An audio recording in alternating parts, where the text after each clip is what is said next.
ప్రేక్షకులకు ఒక మనవి. జ్యోతిష్య శాస్త్రం అనేది ఒక పవిత్రమైన శాస్త్రం.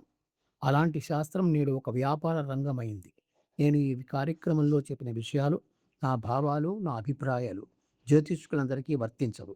ఈ శాస్త్రంలో నిష్ణాతులైన వారు కూడా ఉన్నారు. వారందరికీ నా నమోవాకాలు. ఇవి ఎవరిని నొప్పించడానికి చెప్పినవి కావు. కొన్ని చోట్ల జరుగుతున్న వాస్తవాలు చెప్పడమే నా ఉద్దేశం. సర్వేజన సుఖినోభవంతు. అంతర్జాల సభా సరస్వతికి నమస్సుమాంజలి. అమరజీవి కుట్టిరాములు స్మారక సమితి ఆధ్వర్యంలో నెల వెన్నెల సంగీత, సాహిత్య, సాంస్కృతిక, సాంఘిక కార్యక్రమం నెట్టింటి సమావేశం 66వ భాగానికి మీ అందరికీ సాదర స్వాగత సుమాంజలి. ఈనాటి మన కార్యక్రమంలో జ్యోతిష్యం ఒక మార్గనిర్దేశనం అనే అంశం మీద మా సమితి ఉపాధ్యక్షులు డాక్టర్ దిట్టకవి అనంత పద్మనాభమూర్తి గారితో ముఖాముఖి ఉంటుంది. ఈ ముఖాముఖి కార్యక్రమంలో జ్యోతిష్య శాస్త్రానికి సంబంధించిన అనేక విశేషాలు ఆయన తోటి మనం ముచ్చటించుకోబోతున్నాం.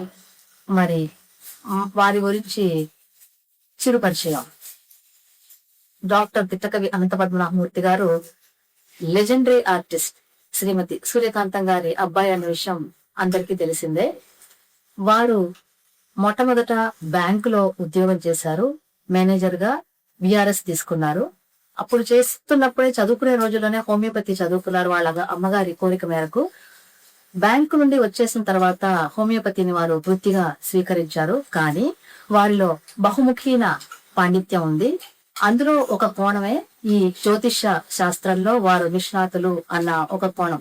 ఈ రోజు మనం డాక్టర్ గారిలో ఆ జ్యోతిష్యంలో ఉన్న కోణాన్ని, అందులో ఆయనకున్న ప్రతిభ పాటవాన్ని మనం ఈ కార్యక్రమంలో చూస్తాం.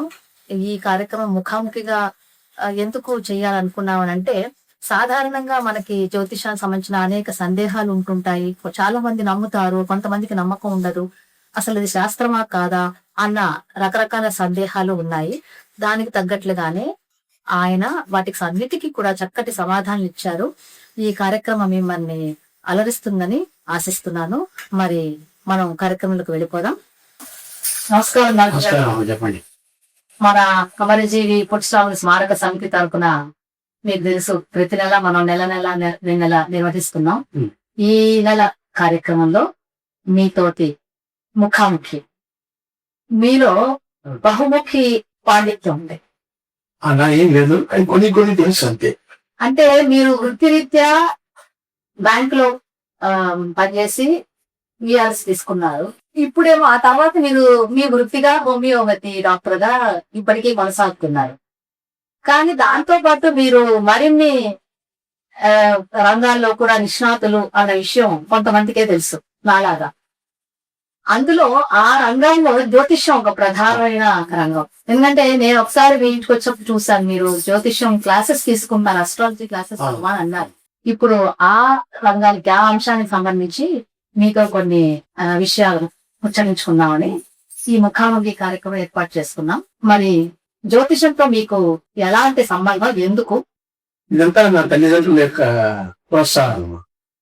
నేను 1967లో SLC చదువుతున్నప్పుడే నాకు యోగా నేర్చేసుకుని యోగా టీచర్ అయిపోయినప్పుడే, అంటే 18 ఏళ్ళు నిండేటప్పటికి యోగా టీచర్ని ఈ కాలేజీలో మొత్తం చాలా మందికి పొద్దున్న 5 to 6 అంటే 5 గంటల నుంచి 6 గంటలు ఒక బ్యాచ్, 6 నుంచి 7 గంటల వరకు ఒక బ్యాచ్ మా ఇంట్లోనే అమ్మ ఆధ్వర్యంలో చేసేవాళ్ళం. చాలా కాలం చేశాను, దగ్గర ఒక 10 సంవత్సరాల వరకు చేశాను. అప్పుడే అదైన తర్వాత 72లో నా డిగ్రీ అయిపోయింది బీకాం. అప్పుడు వాళ్ళ ప్రోత్సాహంతో, అమ్మ నాన్న ప్రోత్సాహంతోనే అస్ట్రాలజీ నేర్చుకున్నాను. ఎక్కువ కాన్సన్ట్రేషన్ హోమియోపతి మీద పెట్టాను. డిప్లొమా కోర్స్ ఉంది, అది నేర్చుకున్నాను. సో దాంట్లో ఏంటంటే ఆలోగా 74లో నాకు ఆంధ్ర బ్యాంక్ లో ఉద్యోగం వచ్చింది. ఈ హోమియోపతి తీసుకు ఆడకి ఇచ్చేసాను. బట్ జాతకాల మటుకు రోజు వచ్చాను చూస్తూ ఉంటాం కదా, అందులో అది మటుకు అలాగే పెట్టుకున్నాను అనమాట. ఈ హోమియోపతి తీశాను.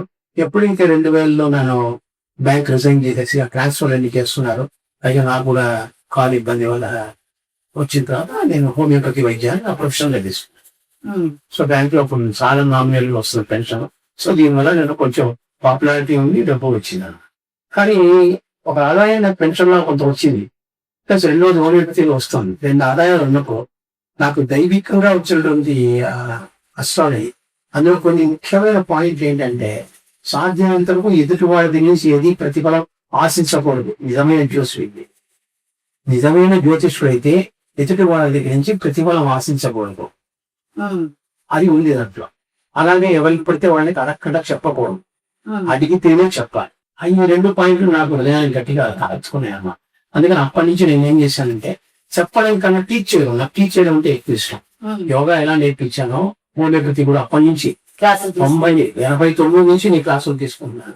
ఇప్పుడు ఈ దగ్గర మీరు ఆలోచించండి, 34 ఏళ్ళు నేను క్లాసులు ఎవ్రీ సండే అవేర్నెస్ ప్రోగ్రామ్స్ అని చెప్పి మా మెడ్రాస్ ప్రెసిడెన్సీ హోమియోపతి అసోసియేషన్ లో వైస్ ప్రెసిడెంట్ తద్వారా చేశాను. ఇకపోతే బెంగళూరులో బివి రామన్ గారు ఉన్నారు.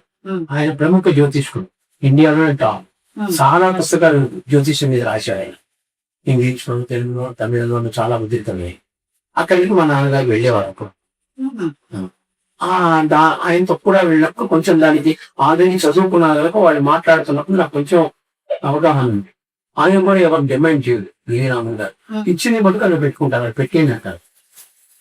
అట్లా తీసుకోవాలి. ఇవన్నీ నాకేంటంటే నా మెదడులో నాటుకుపోయాయి అన్నమాట. సో మనకు 2 ఆదాయాలు ఉన్నాయి, ఇంకో 3వ ఆదాయం పోతుంది. ఇది మనం ఫ్రీగా చేద్దాం, దైనికం. సో ఎప్పుడైతే నేను ఇలా చేస్తానో దేవుడు నా వాక్కుడు ఉంటాడు, జరుగుతుందని ఒక నమ్మకం. మూఢనమ్మకం అనుకోండి, ఏదో అనుకోండి, నా నమ్మకం. ఆ విధంగా ఈ జ్యోతిష్యాన్ని చేస్తున్నాను అన్నమాట. జ్యోతిష్యం వేదాలు 4, వేదాంగాలు 6. మరి వేదాంగాల్లో ఒకటి జ్యోతిష్యం, అది శాస్త్రం. వేదాంగాల్లో 6 అంటే యాక్చువల్ గా అంగాలది మన వేద పురుషుడి యొక్క అంగాలు అన్నమాట. ఒకటి ముక్కు, ఒకటి కన్ను. అందులో జ్యోతిష్యం కన్ను అన్నమాట. ఎందుకంటే చూపుతుంది, దారి చూపుతుంది, నేత్రానికి సంబంధించి. ఆ అంగాల్లో ఒక అంగం నేత్రానికి సంబంధించి, అది జ్యోతిష్యం. అది ఆ విధంగా జ్యోతిష్యం దారి చూపుతుంది, దిశానిర్దేశం చేస్తుంది. అందువల్ల జ్యోతిష్యానికి అంత వాల్యూ ఉందన్నమాట. అదొక శాస్త్రం.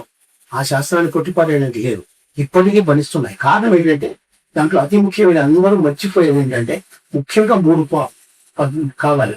ఒకటి పుట్టిన తేదీ, date of birth, place of birth and time of birth. ఈ 3 లేకపోతే జ్యోతిష్యం పక్కాగా రాదు, ఆ ఫలితం తప్పుగా వస్తుంది. పైగా జ్యోతిష్యం గురించి రకరకాల మంది వాడు గెలుస్తాడా, వీడు గెలుస్తాడా, ఆ క్రికెట్ మ్యాచ్ బాగుంటుందా, ఇలాంటి ప్రశ్నలు అడగకూడదు. దానికి జ్యోతిష్యుడు సమాధానం చెప్పకూడదు. కామన్ గా చెప్పినట్టుగా వాడు బాగున్నాడు, వాడికి సచిన్ టెండూల్కర్ బాగున్నాడు, వాడికి గెలుస్తాడు, అలా చెప్పడం లేదు. జ్యోతిష శాస్త్ర విద్య అలాంటి వాటిని మనం జ్యోతిష్యుడు చెప్పకూడదు. కారణం ఏంటంటే ఈవెంట్ యొక్క డేట్ లేదు, ప్లేస్ లేదు, అవి ఏమీ తెలియకుండా ఇష్టం వచ్చినట్టు చెప్పకూడదు. అది చెబితే మామూలు మనుషులు చెప్పినట్టుగా అది గ్యాంబ్లింగ్ అవుతుంది. అది తప్పు. చాలా మంది ఇప్పటికీ చేస్తారు. ఇప్పుడు ట్రెండ్ గ్యాంబ్లింగ్ అనుకుంటాను. అన్నిటి గ్యాంబ్లింగ్ వచ్చాయి.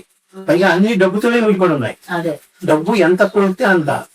అలాగా చాలా మంది ఏమిటంటే అసలు విషయం తెలియకంటూ సినిమా యాక్టర్లు ఉన్నారు, లేదంటే ఇండస్ట్రీస్ ఉన్నారు, లేదంటే సెలబ్రిటీస్ ఉన్నారు.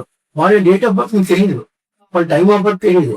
మీరు ఏం చేస్తారంటే అర్ధరాత్రి 12 గంటలకు కామన్ గా విసేసుకుంటారు, డేట్ ఏదో సంపాదించుకుంటారు, నియర్ బై డేట్ తీసుకుంటారు. వాడు ఎవరో 1947లో పుట్టాడు అనుకోండి, కరెక్ట్ గా 15వ తారీఖు పుట్టాడు, రాత్రి 12 గంటలకు వేస్తారు. అందరినీ సెలబ్రిటీస్ 12.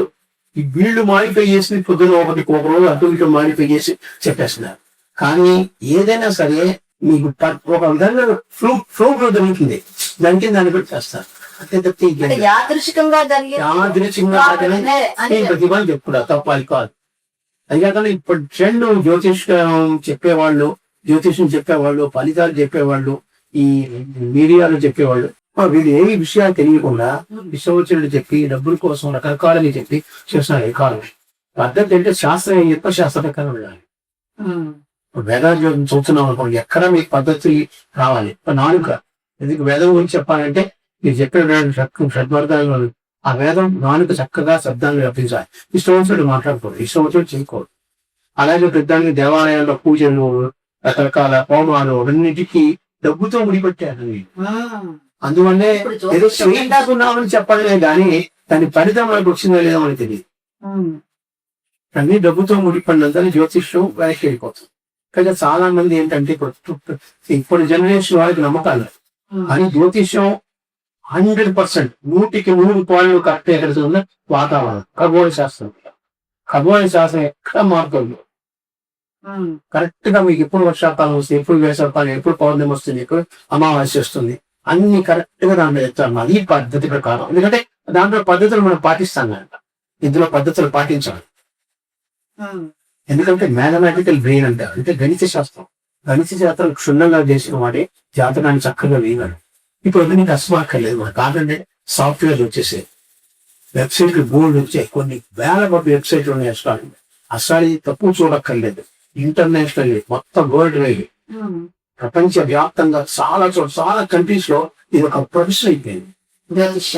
మన ఇండియాలో చూసుకోండి, దగ్గర 16 యూనివర్సిటీలు ఎన్నో జ్యోతిష్యాన్ని వాళ్ళ కోర్స్ గా పెట్టారు. 2 ఏళ్ల కోర్సు, 1 year డిప్లొమా కోర్సు 2 ఏళ్ల కోర్స్ గా పెట్టి ఇది నేర్పిస్తున్నారు.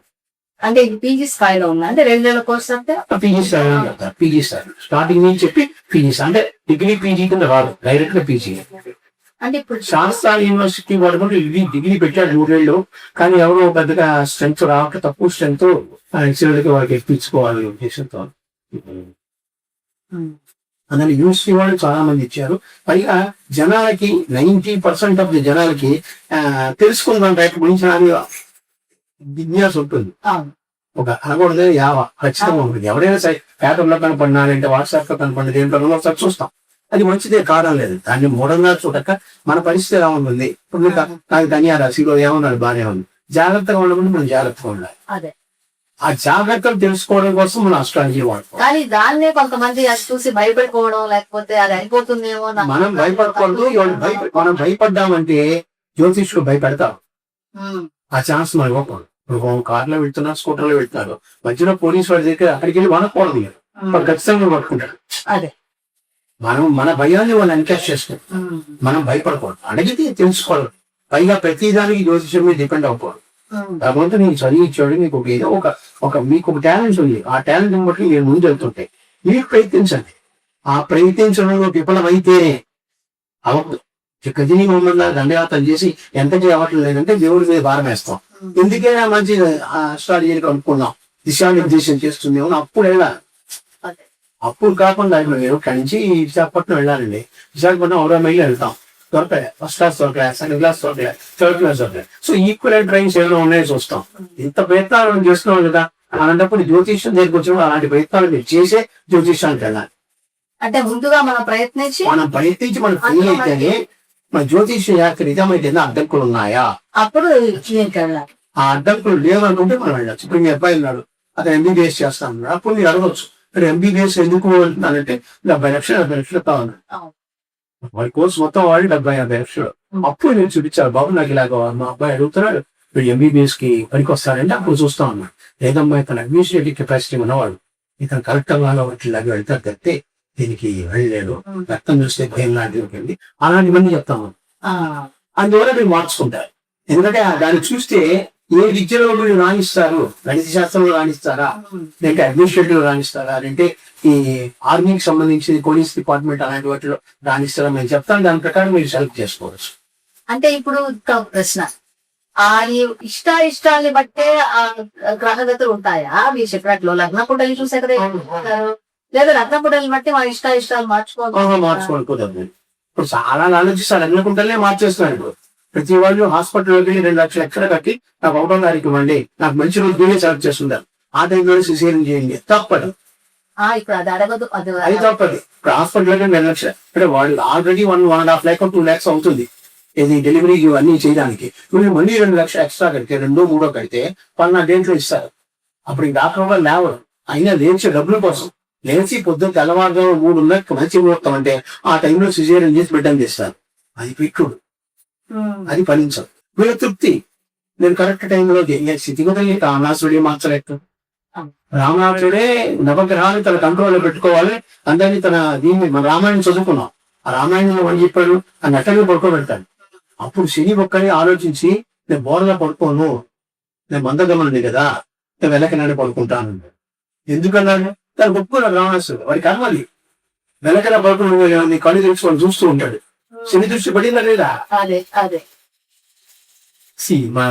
మా పురాతన ఇతిహాసాల్లోనే మనం ఎప్పుడు ఆలోచించామంటే దక్ష ప్రజాపతి, ఆయనకి సప్త ఋషులు ఆయన కోర్టులో పనిచేసేవారు ఆయన రాజ్య దీంట్లో. దాంట్లో ఒక ఋషి ఈ యొక్క గణిత శాస్త్రాన్ని వేసి ఏ క్షణంలో ఏ టైంలో ఏది జరుగుతుంది ఆయన చెప్పాడు దక్షుడికి, నువ్వు ఈ హోమం చేయకు, ఈ యజ్ఞం చేయకు, ఇది యజ్ఞం ఫినిష్ అవ్వడం ఆగిపోతుంది, నీకు చెడ్డ పేరు వస్తుంది, మంచిది కాదు, నీ కుటుంబానికి ఇబ్బంది, ఇన్ని చెప్పాడు. అయినా కూడా దక్ష ప్రజాపతి చాలా కోపిష్టి గర్భిష్టి, కానీ చేశాడు. చేసినది కూతురు పోగొట్టుకున్నాడు, కూతురు కాలిపోతుంది. శివుడికి కోపం వచ్చింది, వేసాడు, తలకాయ పోయింది, మేక తలకాయ వచ్చింది. అప్పుడు మారాడు. ఆ తల ఎప్పుడైతే పోయిందో ఆ యొక్క హెడ్ వెయిట్ అనేది తగ్గింది, మేక తల వచ్చినప్పుడు మామూలు అయ్యాడు. మన ఇతిహాస పురాణాల్లోనే ఇంత ఉంది. అప్పుడే గ్రహాలు ఉన్నాయి, అప్పుడే గ్రహ స్థితిగతులు ఉన్నాయి. ఆ గ్రహ స్థితిగతులను బట్టే పూర్వకాలంలో రాజులు రాజ్యాలు వెళ్ళారు, యుద్ధాలు చేశారు, యుద్ధాలకు కూడా ముహూర్తాలు పెట్టి చేశారు. ఇప్పుడు పతంజలి యోగ శాస్త్రం, పాణిని వ్యాకరణం, నాట్య శాస్త్రానికి భరత మహర్షి, అలాగే జ్యోతిష్యానికి పరాణ కర్త అంటూ ఎవరైనా ఉన్నారా? మనకి తెలిసినంత వరకు పుస్తకాల్లో బృహత్పరాశర అమర శాస్త్రమే మెయిన్. అదే తర్వాత చింతామణి, అలాంటి 4-5 గ్రంథాలు ఉన్నాయి. ఇది ఆ ప్రామాణికం. కానీ పూర్వకాలంలో తీసుకున్నామంటే గణితం మీదే వేసేవారు. అంటే గ్రహస్థితులు చూసుకుంటూ దాని ప్రకారం వేసేవారు. అంటే ఖగోళ శాస్త్రం, ఖగోళ శాస్త్రం దాన్ని బట్టి వేసి దాన్ని మనుషుల మీద ప్రయోగించేవారు. అది సామూహికంగానే, ఇండిపెండెంట్ గా రాజులు తప్పితే ఎవరికి చెప్పేవాళ్ళ కాదు ఆ కాలంలో. పెద్ద పెద్ద మహాపండితులు కూడా వాళ్ళ ఇంట్లో వాళ్ళకి కూడా చూసుకోరు. వాళ్ళు రాజులకు చెప్పాలి కనుక వాళ్ళ రాజాశ్రయంలో వాళ్ళు పోషిస్తారు కనుక రాజుల కోడికి చెప్పేవారు, రాణివాసంలో వాళ్ళకి చెప్పేవారు.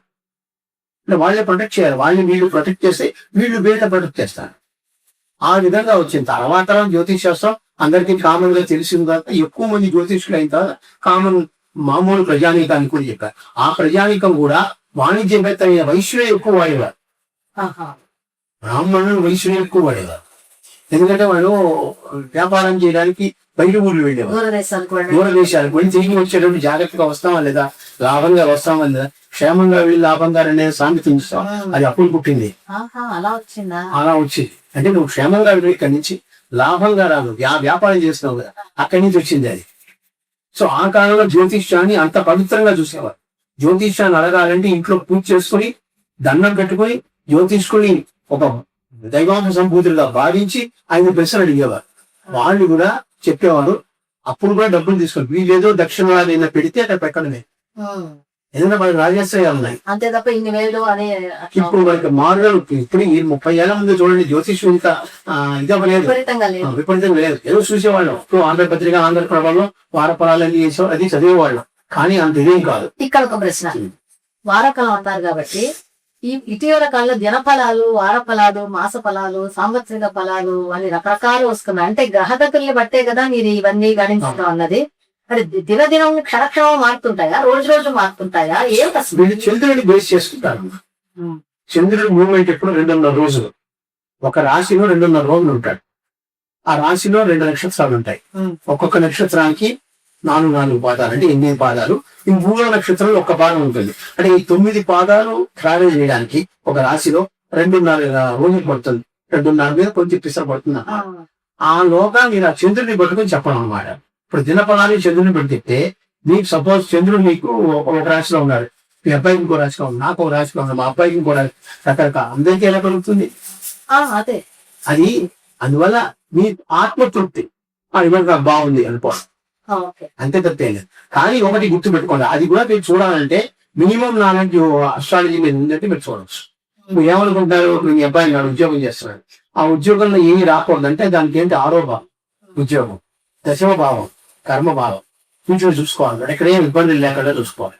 3వ భావం తన కమ్యూనిటీ స్కిల్స్ బాగున్నాయి, ఈ భావాన్ని చూసుకుని వాడు చెప్పిన దాన్ని టాలీ చేసుకుంటే, చంద్రుడు ఎక్కడున్నా అక్కడ టాలీ చేసుకుంటే ఆ రోజు బాగుందో లేదని చూసుకోవచ్చు.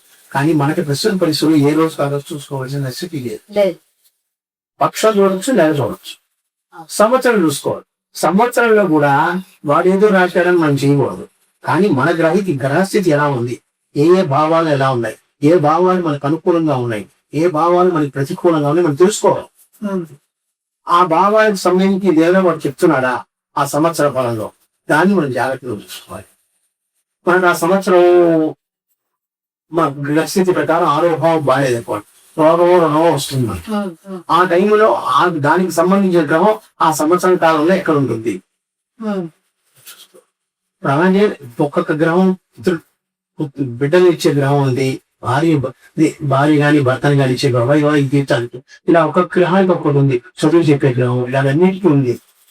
అలా ఆ గ్రహాలు ఆ సంవత్సరంలో ఎలా ఉంటున్నాయి, మనకి దానికి లింక్ ఉందా, దాన్ని బట్టి అర్థం చేసుకుంటే మనకి సంవత్సర ఫలాలు బాగుంటాయి, 6 నెలలకి ఫలాలు బాగుంటాయి, మాస ఫలాలు కొంతవరకు బాగుంటాయి. కానీ దిన ఫలాలు కానీ వార ఫలాలు కానీ మనం చూడక్కర్లేదు. ఇప్పుడు దైనందిక జీవితంలో లేదు స్పీడ్.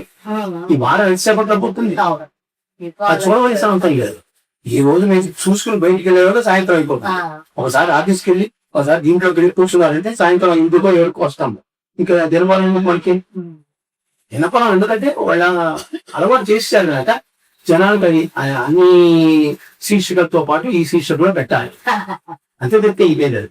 ఇప్పుడు వారపత్రికలు ఉన్నాయి, నెలపత్రికలు ఉన్నాయి. వీటిలో అంతా ఎందుకు ఇస్తున్నారు, ఆ శీర్షికలు చాలా కాలంగా వీళ్ళు చూపిస్తున్నారు. సో దానికోసం జనాలు తెలియవాళ్ళు ఉన్నారు. సో ఆ జనాన్ని పోగొట్టుకోకూడదు కంటిన్యూ చేస్తున్నారు. అందువల్లే కొంతదేశంగా చెప్పకూడదని నేను ఎవరిని కించపరచట్లేదు. చాలా మందికి తిరుగుబడి లేక పాత 3 నెలల ముందు రాయేస్తాం. ఏ జ్యోతిష్యుడు టైం ఉంది ఇవన్నీ క్యాలిక్యులేషన్ చేసి వేయాలంటే. క్యాలిక్యులేషన్ చేయగానే కంప్యూటర్ లో కొట్టేస్తే వస్తుంది. అది కట్ అండ్ పేస్ట్ లాగా అయిపోతుంది కదా. అందుకని వీళ్ళు ఏం చేస్తారు, వాళ్ళు డబ్బులు ఇవ్వలేక వీళ్ళు చేసుకోలేక 3 నెలల ముందు ఎవరో రాసి కొంచెం అటు ఇటు మార్చి చెప్తారు.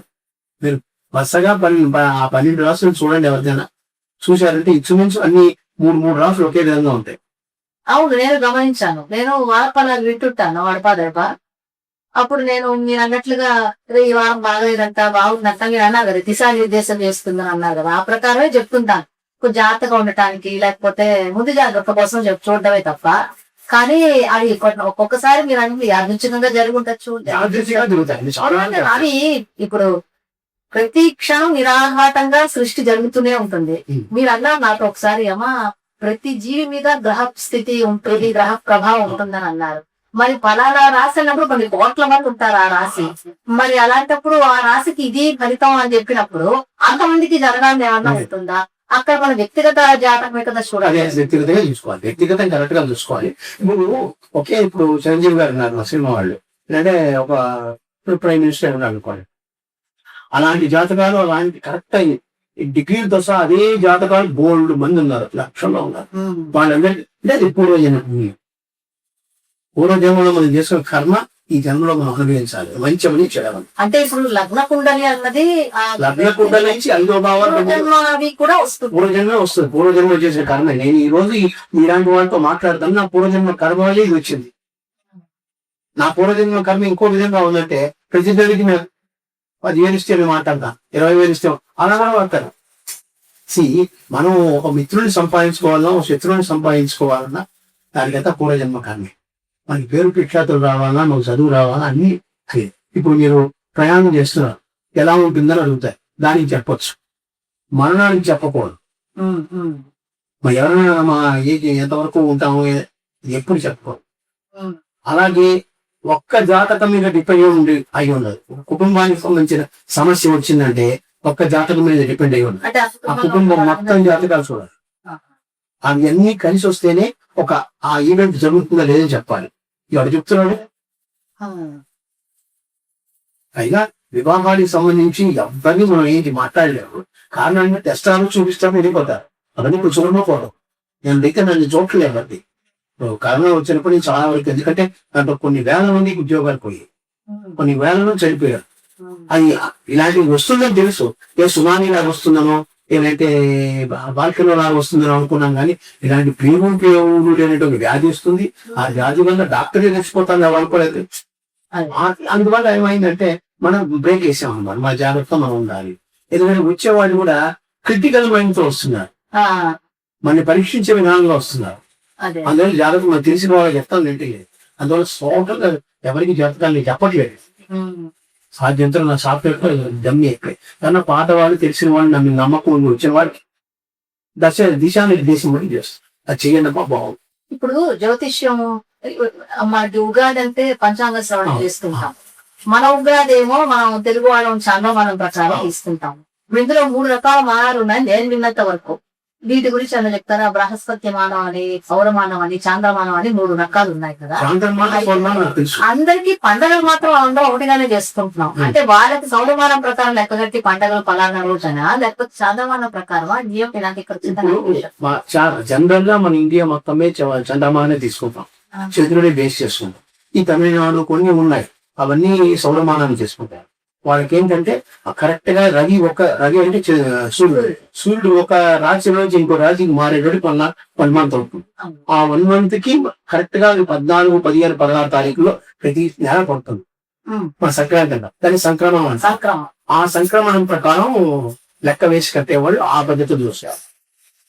ఆ పద్ధతులు చూస్తారు, కానీ పండుగలు మాత్రం ఒకటిగానే పండుగలు ఒకటి వస్తాయి. పండుగల్లో మార్పులు లేవు.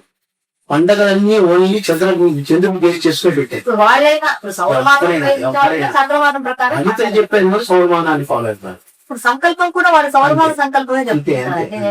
ఇప్పుడు వెస్టర్న్ అస్ట్రాలజీ వాళ్ళు తాజక్ అంటారు మన వాళ్ళు. సంవత్సరానికి ఒకసారి ఆ సూర్యుని తీసుకుంటారు, దాన్ని బట్టి వెళ్తారు అన్నమాట. అలాగా రకరకాల నాడీ అస్ట్రాలజీలో ఉంటుంది. అది ఇక్కడ బృహదీశ్వర ఆలయంలో ఉంది. కూడా వాళ్ళే టాప్ ఉన్న వాళ్ళు. వాళ్ళ దగ్గర పిసర్ నేర్చి అదే గ్రంథాలు ఉంటాయి కదా, అదంటే ఆకులతో తాళపత్ర గ్రంథాలు. దాంట్లోకి ఓల అంటారు వాళ్ళు. ఆ ఓలను ఒక్కొక్కటి చదువుతారు, తాళపత్రాలు. దాన్ని ఓల అంటారు మీరు తమిళంలో. వాళ్ళు ఒక్కొక్కటి చదువుతారు. మీకు 12 భావాలు ఉన్నాయి కదా, 12 భావాలకి 12 భావాలు చదవాలి. ఒక్క రోజులో కావాలి. మాక్సిమం 3 కానీ 4 కానీ చదవగలరు రోజుకి. దానికి బోల్డంత ఖర్చు అవుతుంది. పైగా వాళ్ళలో కూడా చాలా మంది ఏం చేస్తున్నారంటే, ఇద్దరు ఉంటారు.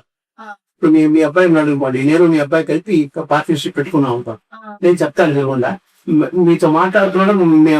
మీ యొక్క date of birth, place of birth, time of birth తీసుకుని తన ప్రాపర్ వెళ్ళి కంప్యూటర్ లో పుట్టిన ఇచ్చేస్తాడు. నేను తాళపత్రం చూస్తున్నట్టు చూసి మీకు కలిపి చెప్తాను. సో ఫ్రాడ్ భయంకరమైన ఫ్రాడ్ కదా. నమ్మకంతో ఏంటి, వీడికి 25,000, 20,000, 10,000 ఇచ్చేవాళ్ళు అక్కడ డబుల్ అమౌంట్ ఇచ్చి అలా వెళ్తున్నారు. దాంట్లో ఫ్రాడేజం. సో మనం తెలియకుండా మన మూర్ఖత్వంతో, భయంతో అక్కడికి వెళ్ళేటువంటికి దాన్ని ఫిల్ చేసుకుంటాం. అందరూ చేస్తున్నారంటారు కొంతమంది. అలాంటి ట్రాప్ లో మనం పడకుండా అందుకనే ఎప్పుడు గుర్తుపెట్టుకున్నాం. పూర్వీకులు వాళ్ళు ఏం చెప్తారంటే, నువ్వు డాక్టర్ని మార్చుకో, వకీల్ని మార్చుకో, జ్యోతిష్యుని మార్చుకో. పూర్వకాలంలో జ్యోతిష్యం మీద అంత డిపెండ్. ఇప్పటికీ అంబానీ వాళ్ళు చాలా పెద్ద పెద్ద ఇండస్ట్రీస్ లో వాళ్ళకి ఒక వైద్యుడు రెగ్యులర్ గా ఉంటాడు, 2-3 వైద్యులు ఉంటారు, పోషిస్తారు వీళ్ళు. అలాగే అస్ట్రాలజర్లు ఉంటారు. ఏ రోజు వీళ్ళకి జనగణంగా ఏమి మూవ్మెంట్స్ ఉన్నాయో దాని పెట్టాలి. మీరు ఆ టైంలో ఏంటంటే, ఈ టైంలో ఏంటంటే, పైగా మన తమిళనాడులో రావు కాలం మనం పాటిస్తాం. ఆ రావు కాలం యమగంటాలు వీళ్ళు చాలా బాగా పాటిస్తారు. అది దాన్ని చెప్పడానికి కూడా ఉంటారు. పూర్వంలో మన ఇళ్లలోనే పెద్దవాళ్ళు ఉండేవారు. వాళ్ళందరికీ నేర్చుకుంటారు. యాక్చువల్గా చెప్పాలంటే మన అమ్మమ్మలు, నాన్నమ్మలకే ఎక్కువ ఈ జ్యోతిష నాలెడ్జ్ తెలుసుకోవాలి. గడియ విగడియలు వాళ్లే చూశారు. వాళ్ళు పూర్వకాలం పద్ధతి ప్రకారం వెళ్ళి వ్యక్తులైనా నువ్వు వెళ్ళేటప్పుడు 10 కొద్దులే 11:30 అంటుంటారు. పొద్దునే వెళ్ళిపోయి 7 గంటలకి. ఎందుకంటే వాళ్ళకి డౌట్ఫుల్ గా చెప్పరు. నువ్వు 7 గంటలు వాళ్ళు చెప్పింది మనం ఆ కాలం ఎందుకు ఏంటంటే 9కి వెళ్తానని మనం కావాలి. వాళ్ళు చెప్పింది మనం వినేవాళ్ళం, అలాగే వెళ్ళాం, పని చేసుకుని వచ్చేవాళ్ళం. మన కుటుంబం మొత్తం చాలాగా ఉండేది. ఇప్పుడు ఏంటి, పెద్దానికి రిటర్న్ అవ్వాలి. ఏం 9కి వెళ్ళకూడదా, ఏం 10కి? అప్పుడు వీళ్ళు చెప్తారు రేపు రావు కాలంలో అప్పుడు ఎంతో పని జరగదా, శ్రమగంట జాగ్రత్తగా. అది మైండ్ లో చిప్పులా పనిచేస్తుంది. ఖచ్చితంగా వీళ్ళు ఎక్కడ కూర్చాడు. అందువల్ల ఇది ఏంటంటే ప్రతిదీ సగ నాలెడ్జ్, ప్రతిదీ ఎదురించి మాట్లాడడం ఇవన్నీ. ఎందుకంటే ఇది దైవానికి సంబంధించినవి, ఒక డివైన్ సబ్జెక్ట్. ఈ డివైన్ సబ్జెక్ట్ ఎదుర్కోలేకపోతాం.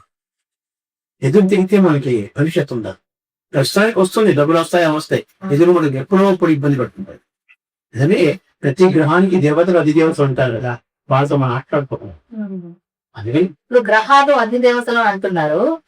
మరి జాతక రీత్యా దోషాలు అవి అంటున్నారు. ఆ దోషాలు శని దోషాలు, లేకపోతే నాగ దోషాలు, ఇట్లాంటివన్నీ వాటి పరిహారాలు పేరుతోటి రకరకాలుగా జ్యోతిష్యులు డబ్బు ఇచ్చి ఇన్నిసార్లు జపాలు చేయాలి, ఎన్నిసార్లు ఈ హోమాలు చేయాలి, ఆ హోమాలు చేయాలి, ఈ దానాలు చేయాలి అంటుంటారు కదా. ఈ వీటి గురించి అంటే వాళ్ళ శక్తిని బట్టి దానాలు చేయాలి, చేయకూడదండి. ఇప్పుడు కంచులు దానం చేయాలన్నా, మినుములు దానం చేయాలి, అంటే ఒక బియ్యం దానం చేయాలి, ఇలాంటివి ఉంటాయి. అలాంటి శక్తి కొన్ని చేసుకోవాలి, తప్పేం లేదు. అది వెంటనే ఇవ్వదు. అందువల్లే సేవ అని పెట్టారు. మరి మా సెక్స్ ఆర్గనైజేషన్ లో నారాయణ సేవ అని పెట్టాం. ఆ విధంగా మనం సేవ చేసుకుంటూ ఉంటే కొంత తగ్గుతుంది అన్నమాట. మీకు చాలా మంది జైన్స్ వాళ్ళు ఉన్నారు, అవును. వాళ్ళు చీవలకి ఫీడ్ చేస్తారు, పంచదార పొడి చేసి బియ్యం పిండిలో కలిపేసి వేస్తారు, చీవలు కంటాయి. కొంతమంది కాకులు పెడతారు, కొంతమంది కుక్కలు పెడతారు, కొంతమంది పక్షులు పెడతారు, గోసేవ సేవ చేస్తుంటారు. కొంతమంది గోసేవ చేస్తుంటారు. అలాంటివి చేసుకుంటూ ఉంటారు. అంతే చెప్తే ఎక్కడో 25,000 కట్టు 50,000 కట్టు మేము ఏదో పూజలు చేస్తాం, మేము హోమాలు చేస్తాం, వ్యర్థ తర్పణాలు ఇస్తాం, ఇవన్నీ వేస్ట్. ఎవరికి బాధ? మీకు బాధ. మీరు పర్సనల్ గా ఏదో చేశారా? మీరు కూర్చొని ఇంట్లో చేస్తున్నారా? జీవనంలో ఈ సామూహిక దోష పరిహారణ కార్యక్రమాలు ఎటువంటి కదండి. అది చాలా తప్ప. అది చేసిన మీ ఇంట్లో ఏ గ్రహానికి ఉంది, సపోజ్ కుజగ్రహానికి ఇప్పుడు టైంలో ఒక 6 నెలలు బాగాలేదు అనుకోండి, ఆ కుజగ్రహానికి సంబంధించిన దేవతకో అది దేవతకో శుభం చేస్తాం అనుకోండి, డైరెక్ట్ కుజగ్రహం శ్లోకం ఉంటుంది. మీరు ఎక్కువ కష్టపడక్కలే, నామావళి తీసుకుని ఒక 12 నామాలు, ఆ నామావళి సెలెక్ట్ చేసుకుని రోజు స్థిమితంగా ఒక చోట కూర్చుని ఆ 12 నామాలు రోజు 3 సార్లు 5 సార్లు 7 సార్లు మీకు ఓపిక. 108 సార్లు చేయమని చెప్పకూడదు. కారణం ఏంటంటే ఇప్పుడు పరిస్థితులు మీకు పరిగెట్టాలి, పొద్దున్న లేచి అన్ని పనులు చేసుకుని ఆఫీసులో పరిగెట్టాలన్నప్పుడు మీకు మినిమం రోజు నన్ను క్షమించు, నన్ను రక్షించు, నేను చేసిన పాపాలకు నివృత్తి చేయి, నాకు మంచి దారి చూపి, ఇదే అడగాలి. అంతే తప్ప నాకు కోటి కావాలి, నాకు 2 కోట్లు కావాలి, 3 కోట్లు కావాలి అంటారు. సింగిల్ బెడ్రూమ్ కొనుక్కోయే వాడు 3 బెడ్రూమ్ కొడితే దేవుడు ఇస్తాడా? ఇవ్వడు. అలాగే ప్రతిదీ మనంతా మనం చెయ్యాలి. అవస్థపడేది నేను అవస్థపడుతూ ఎవరికో డబ్బులు ఇచ్చి ఎవరి చేత చేసి ఏమవుతుంది? నా కాపీ మీ తాగితే నా తల్లికి తగ్గుతుందా? అలాగే మనం కూర్చుని ఆ యొక్క దేవతని కానీ ఆ యొక్క డైరెక్ట్ గ్రహాన్ని పెట్టుకో. ఇప్పుడు శని గురించి దోషం ఉండాలి. శని దోషకారకుడు కాదు. మన జాతకంలో శని ప్రాపర్ పొజిషన్ లో లేక, జాతకంలో పద్ధతి ప్రకారం లేకుండా చెడు దీంట్లో ఉన్నాడంటే అప్పుడు మనం శనిని పట్టుకోవాలి. శనికి సంబంధించి డైరెక్ట్ గా శనిని పట్టుకున్నా పర్లేదు, శని శ్లోకం ఉంది. లేకపోతే ఆంజనేయ స్వామి, వెంకటేశ్వర స్వామిని ఇలాంటి చాలా మంది ఉన్నారు, లక్ష్మీ నరసింహ స్వామి, ఎవరిని పట్టుకున్నా కానీ సిన్సియర్ గా ఈ ప్రకారం చేయాలి. పరిహారం చేసేవాడు ఎప్పుడూ తెల్లవారుజాము లేవాలి. నేను 8:30 లేస్తాను, 9:30 లేస్తాను. పైగా ఇప్పుడు 19 కూడా వస్తున్నాను, మేము 11కి వస్తాం సార్. మేము 12 గంటలకు పితృ దేవతలకు పెట్టేది. ఆ టైంలో దోష పరిహారం ఏమిటి? దోష పరిహారం 12-1 గంటల మధ్యలో బుధవారం నాడు రాహుకాలం. ఆ టైంలో గుళ్ళలో చేస్తారు. రాహుకాల పూజ మరి కుదరకపోతే బుధవారం నాడు బుధుడు వీక్ గా ఉండి వాడికి రాహు మహాదశలో బ్యాడ్ ఉందంటే రాహుకాల జపం చేసుకో అంటాం. అలాంటప్పుడు బుధవారం ముఖ్యమైన రోజు. కానీ నీకు ఆఫీస్ ఉంటుంది కదా, అందుకని ఆఫీస్ కూడా అంత ఆదివారం నాడు 4:30, 6, లేకపోతే సోమవారం నాడు 7:30, 9 ఆ టైంలో పెడతాం. మీకు కన్వీనియంట్ గా ఉంటుంది. అది చూసి పెట్టాలి, దాని ప్రకారం మీరు చేయాలి. మీరేమీ చేయకుండా నేను కాలుని కాలేసుకుని ఇంట్లో గొడవలు పెట్టుకుంటూ ఉంటా, పని మనిషిని తిడతాను, వంట మనిషిని తిడతాను, నా పెళ్ళాన్ని తిడతాను, నా మొగులు తిడతాను అనుకుంటూ మీరు ఎవరికో డబ్బులు ఇచ్చేసుకుంటే అది పరిహారం కావుతుంది. నేను 10 మందికి చెప్పకుండా పని చేస్తుంది, నేను 25,000 ఇచ్చి పరిహారం చేయించుకున్నానని. తప్పిదేమి మీరు అనడం పరిహారం అనేది మనం దగ్గర నుంచి చేసుకోవాలి, మనం చెయ్యాలి. దాంట్లో ఇన్వాల్వ్ మనకు ఉండాలి. ఆ బాధ మనం పడాలి. పెద్దవాళ్ళని లేవడం, మామూలు స్నానం చేయడం, కూర్చోవడం చేయడం, మనమంటూ చేయకపోతే మనకు పరిహారం ఎలా అవుతుంది? మనం ఎక్కడో ఉంది మీరు చేసే డబ్బులు పంపించేస్తానంటే అది కుదరదు. అది దానివల్ల మీకు ఉండదు. ఈ తృప్తి ఏంటంటే చేసేవాళ్ళ తృప్తి, అంతే తృప్తి లేదు. ఇప్పుడు అలాగే జరుగుతున్నాయి.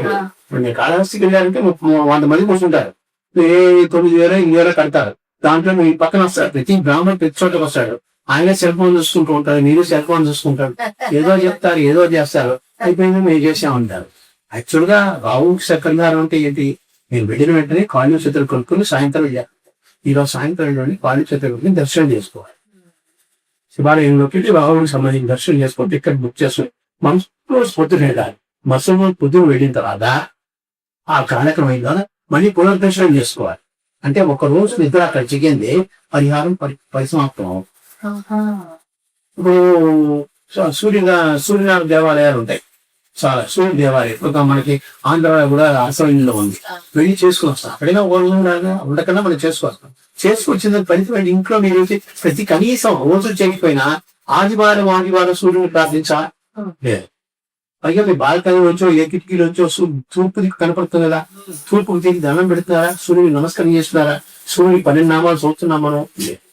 కానీ ఆదివారాలు ఆదిత్య ఉదయం సూర్యాష్టమం ఉదయం అది లేదు. లేకుండా ఎవరికో ఒక బ్రాహ్మణుని పిలిచి వాడికి ఇచ్చేసి వాడు మీరు 10 రోజులు తీసుకుంటారు, ఒకే రోజు పూజ చేస్తారు. ఇప్పుడు మీరు చేస్తున్నారు, గుడికి వెళ్తున్నారు, అష్టోత్తర పూజ చేయించుతున్నారు, అష్టోత్తరం 108 నామాలు చదువుతున్నారా? కొనసాగుతున్నారు. కానీ ఇంటికి ఏం తృప్తి కలుగుతుంది? మనం గుడిలోకి వెళ్ళి చేసుకున్నాం. కారణం ఏంటంటే మన ఇంటికన్నా గుడిలో వైబ్రేషన్స్ బాగుంటాయి, అందుకని గుడికి వెళ్తాం. కానీ గుడిలో చేయించినాక ఇంట్లో వారానికి ఒక్క రోజున శుక్రవారం ఉంది లక్ష్మీ అష్టోత్తరం చదవాలి.